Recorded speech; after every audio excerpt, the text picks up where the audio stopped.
Bonjour les amis, j'espère que vous allez bien et que vous allez de mieux en mieux. Voilà, c'est le but de toutes ces vidéos, c'est de vous faire des prises de conscience de ce qui ne va pas dans votre vie et de faire l'exercice du contraste pour aller mieux. Alors pour certains, ça va déjà très bien, mais vous pouvez amplifier.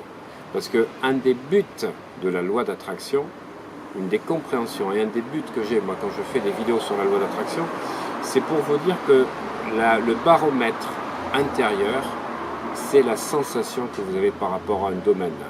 Quand je suis en coaching, les personnes que je vois en face de moi, je vois vite quand je leur pose une question, je leur demande leur rapport à l'argent, est-ce qu'elles sont heureuses en amour, comment se passe leur vie sentimentale, les réactions physiologiques qu'elles ont, des petits micro-mouvements de la bouche, des démangeaisons, des gestes qui montrent qu'il y a des réactions inconscientes quand on évoque ce sujet.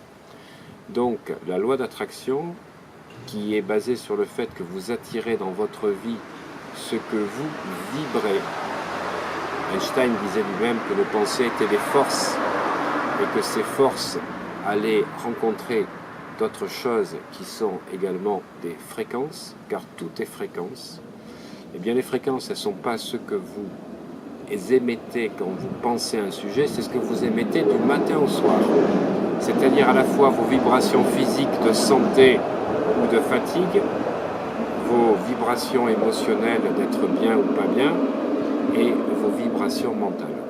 Moi personnellement, je sors d'une période un petit peu difficile sur un plan professionnel. Alors ça s'est très bien passé, j'ai doublé mes revenus, j'ai une activité incroyable, mais ça a été un peu difficile parce que j'ai eu tellement de choses à faire. J'avais des athlètes pour les Jeux Olympiques, Paralympiques, j'avais également donc mis en place des séminaires qui m'ont pris tous les week-ends. Je travaille pour 2 organismes de formation de médecins. Et bien en fait, dans ce trop-plein, où j'avais plein d'idées, plein de projets qui se sont bien menés, j'ai pu mesurer comment la fatigue qui s'instaurait, parce que je n'avais pas de possibilité de me régénérer, mais m'a provoqué des situations sur un plan personnel qui ne correspondaient pas forcément à ce que je voulais. Pourquoi? Parce que j'étais fatigué. Alors je savais que c'était une période difficile, de décembre jusqu'à juillet 2016, qu'après je pouvais passer à autre chose, mais je peux vous assurer que le fait d'être dans des vibrations basses, alors on va dire les fréquences positives, j'avais des pensées positives, mais avec des énergies basses, parce que j'étais fatigué, eh bien ça a compensé malheureusement ma positivité. Un petit peu comme si, quelque part, la positivité que j'émettais et les pics émotionnels que je suis capable de produire dans mes formations, eh bien, dans ma vie privée, je compensais. Et donc, quelque part, j'ai eu des situations que je n'avais pas prévues qui dépendaient de la façon dont je vibrais.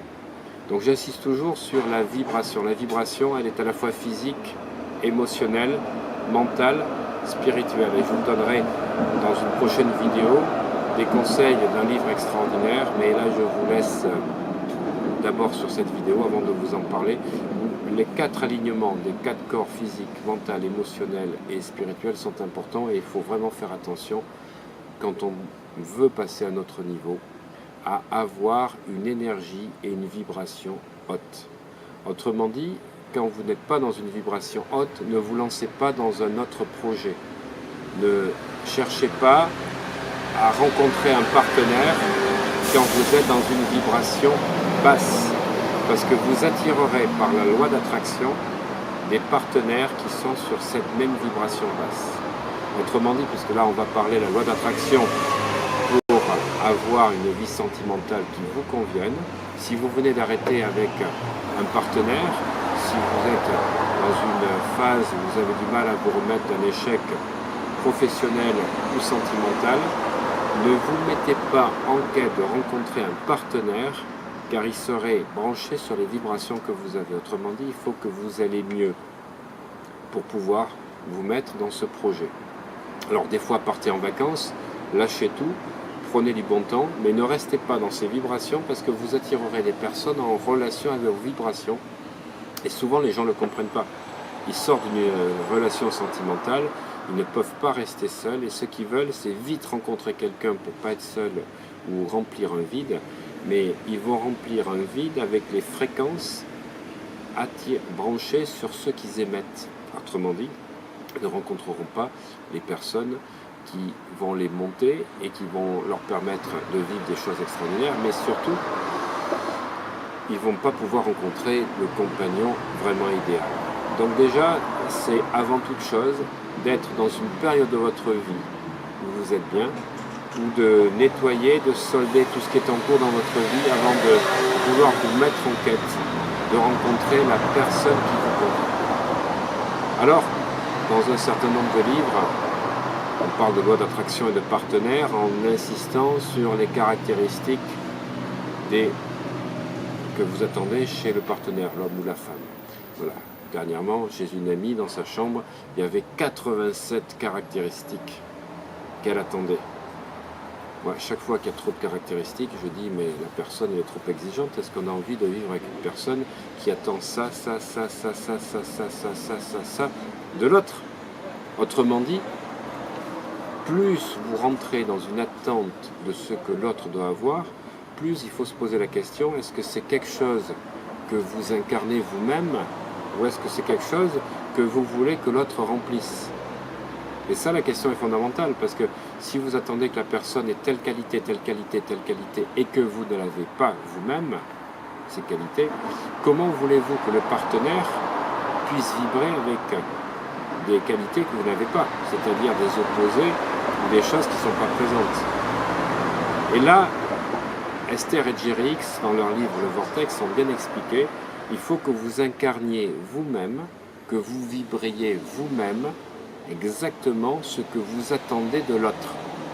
On ne va pas demander les qualités de l'autre si vous ne vibrez pas.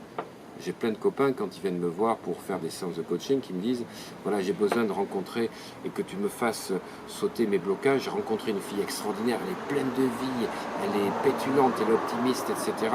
Et ça me fait vibrer, je me sens bien avec elle. Mais s'il sort d'une relation sentimentale, qu'il est dans une vibration basse, qu'il est un peu dans une déprime, est-ce que vous pensez qu'une personne optimiste va être attirée par quelqu'un qui est dans une vibration de déprime? Autrement dit, comme je vous disais tout à l'heure, l'important, c'est de faire le travail qu'il faut pour retrouver des énergies hautes et incarner vous-même ces vibrations. Sinon, il n'y a aucun moyen que les deux fréquences se rencontrent. Ou alors ça peut se faire une soirée et ça ne tiendra pas dans le temps.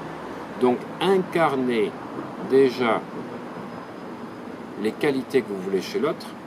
Et donc, ce que je disais à cette copine, je dis, écoute, tu vois, les 87, quand j'ai compté, je dis, c'est ahurissant, il doit exister sur Orion, cet homme-là, pour avoir ces qualités-là.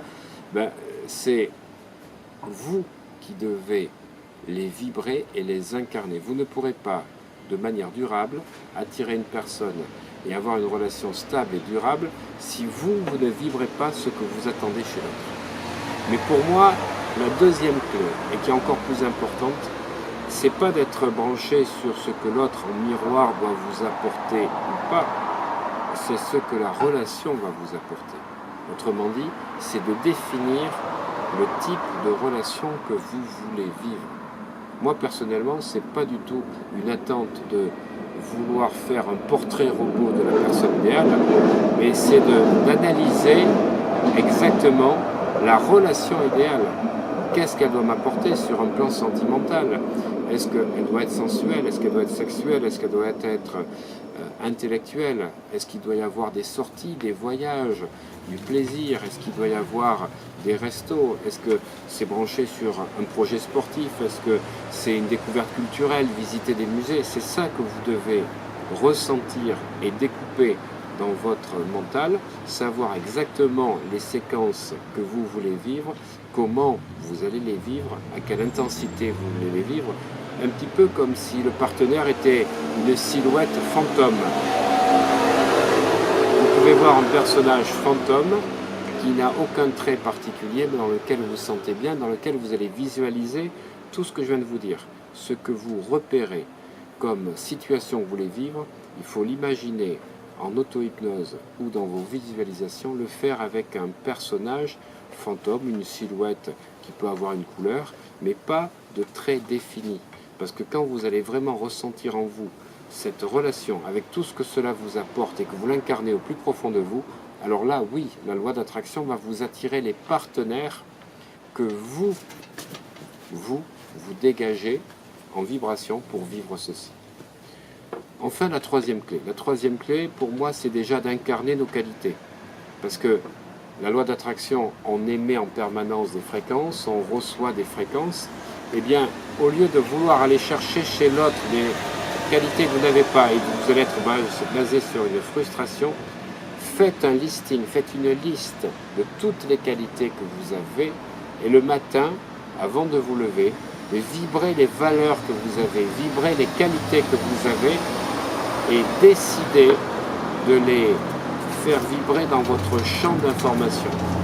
Autrement dit, en incarnant ces valeurs, ces qualités, en les ressentant au maximum et non pas en voulant les rechercher chez l'autre, eh bien vous allez attirer immanquablement par la loi d'attraction les personnes qui se retrouvent dans qui vous êtes. Sinon, comme on disait tout à l'heure, vous vous trompez à vous-même si vous voulez chercher des qualités que vous n'avez pas. Donc je résume les 3 clés principales pour attirer le partenaire et vivre la situation que vous voulez. La première chose, c'est de pouvoir non plus vouloir chez l'autre des qualités, mais les vibrer en vous. Vous ne pourrez attirer les personnes par rapport à ce que vous souhaitez que si vous incarnez ces valeurs et ces qualités. La deuxième chose, c'est de définir le type de relation que vous souhaitez et d'imaginer, de visualiser comme si c'était déjà fait ce type de relation avec une silhouette d'un partenaire qui est présent avec vous. Et la loi d'attraction va vous attirer le ou les partenaires correspondants. Et la troisième chose, c'est d'incarner, de vibrer vous-même vos propres qualités. Et là, je peux vous dire, les amis, avec ces 3 clés, vous allez avoir le choix dans votre vie. Merci de votre attention.